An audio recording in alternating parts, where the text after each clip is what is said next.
कि रातों दिन रोता का हो अरे दिलवा ये राजा जी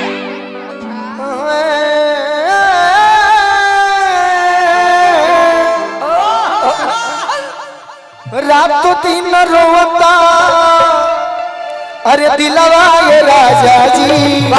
कब हुई है गोदी में होरी लावा रातों दिन रोता दिलवा ये राजा जी कब हुई है गोदी में होरी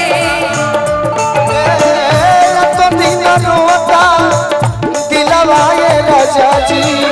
कब हुई है गोदी में होरी लावा रातों दिन रोता दिलवा ये राजा जी कब हुई है गोदी में होरी रोज पूछे देवरा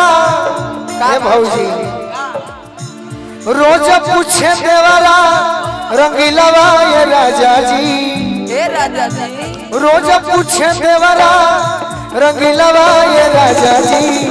कब हुई है गोदी में होरी लावा रोज पूछे देवरा रंगीलवा ये राजा जी कब हुई है गोदी में होरी रोज पूछे देवरा रंगीलवा ये राजा जी कब हुई है गोदी में होरी लावा रोज पूछे देवरा रंगीलवा ये राजा जी कब हुई है गोदी में होरी ये भैया हमारा दुल्हे राजा के बन जीजा जी बहन चली हम उनकर भाई बनी रौरा उनकर जीजा जी बनी तो हमने के शुभकामना दी हल जाई अच्छा चाचा जी बनी ये हम शुभकामना दे जोड़ी बनल रहो दुल्हा दुल्हन के समधि समधीन के ना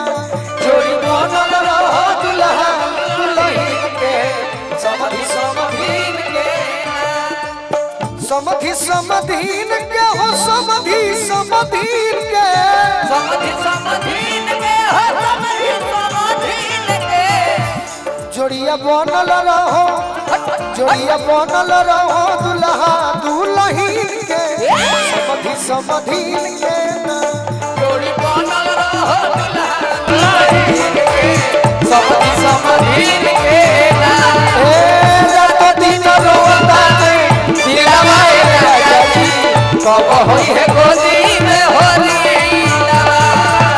रात दिन रोता है दिलवा ये राजा जी कब हुई है गोदी में होरी हमारा दुल्हे राजा के चाचा जी और जीजा जी की ओर से आहा वाह होने जी हेलो भाई बारे सा होने भाई करी हा क्या बात है रात दिन रोता है दिलवा ये राजा जी कब हुई है गोदी में होरी रात दिन रोता है दिलवा ये राजा जी कब हुई है गोदी में होरी लड़के कहते के राजा जी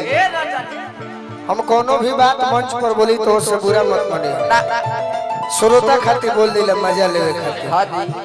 तो आप हमारे सहपाठी हो सही बात हमारे टीम के विभागीय सदस्य हो हाँ जी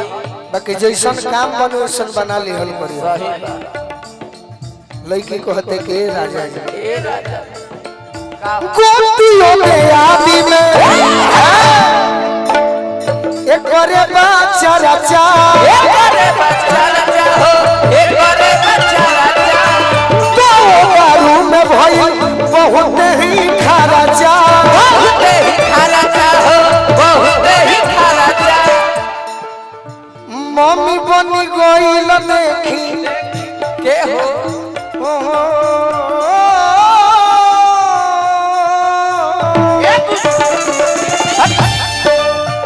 मम्मी बनी गईल देखी देख अरे सिलवा ये राजा जी ए राजा जी मम्मी बन गईल देखे सिलवा ये राजा जी तो हुई है गोदी में होली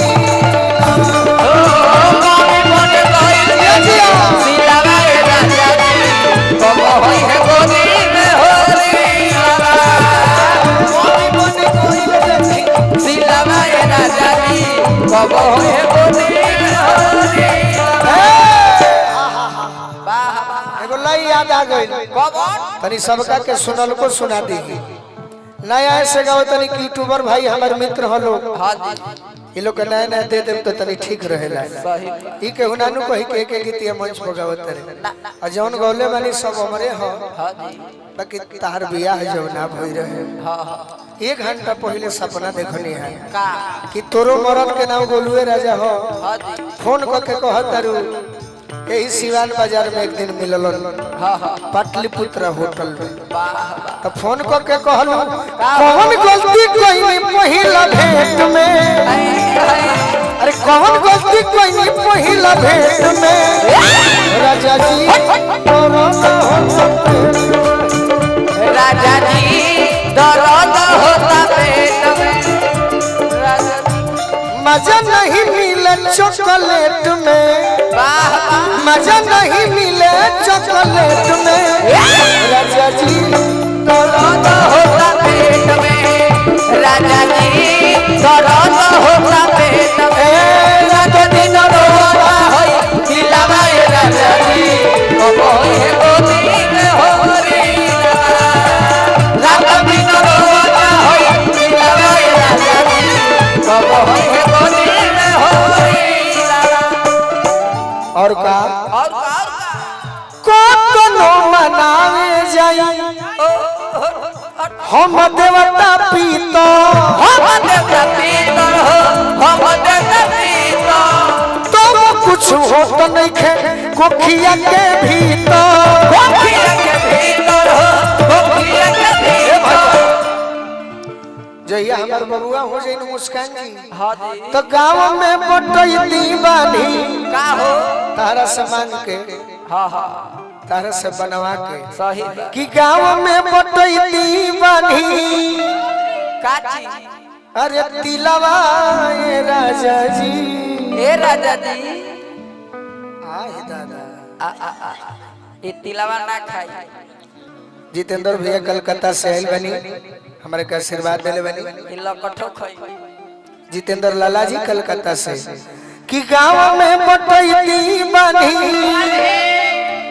अरे तिलवा ये राजा जी उड़ी उड़ी कब होई है गोदी ओ गाँव में बधाई बाधी तिलवा राजा जी कब होई है गोदी में होरी लगा गांव में बटैती बानी तिलवा ये राजा जी कब होई है गोदी में हावी रहा गाँव में बधाई बाधी तिलवा राजा जी कब होई है गोदी में होरी लगा गाँव में बधाई बाधी तिलवा राजा जी कब होई है गोदी में होरी लगा गाँव में बधाई बाधी तिलवा राजा जी कब होई है गोदी में मंच के उद्घोषक साहब आई